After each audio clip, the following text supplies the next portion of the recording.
સરસ મજાની હોટલ હતી. ઈ હોટલની અંદર ભીડ એટલી બધી કે એની કોઈ લિમિટ જ નહીં, એમ એટલી ભીડ.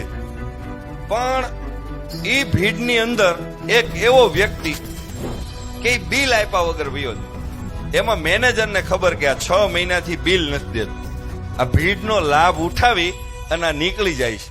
એને શેઠને વાત કરી કે શેઠ, તમને એક વાત કહું, તમને ખબર છે કે આ 6 મહિનાથી એક જણો આપણને બિલ દીધા વગર વયો જાય, છાનો મુનો વયો જાય, તમને ખબર? એમાં બરાબર બધા જમવા રેસ્ટોરન્ટમાં આવ્યા. એમાં એ ધીમેકથી ભાઈ જમી અને ઊભો થઈને ધીમેકથી નીકળતો હતો. ત્યાં શેઠે કીધું ઓલા મેનેજરને, અહીંયા ઓલા ભાઈની જ વાત કરશ ને?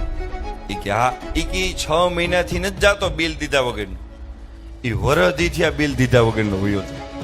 એ કે તો તમને ખબર છે તો તમે એને કઈ કેમ કહેતા નથી? એ કે ઈ જયારે જમવા આવતો હોય છે ત્યારે ઈ ઘરેથી પ્રાર્થના કરીને આવતો હોય છે કે હે ભગવાન, આની દુકાનમાં કાયમ ભીડ રાખજો જેથી કરીને હું બિલ દીધા વગરનો નીકળી જાઉં.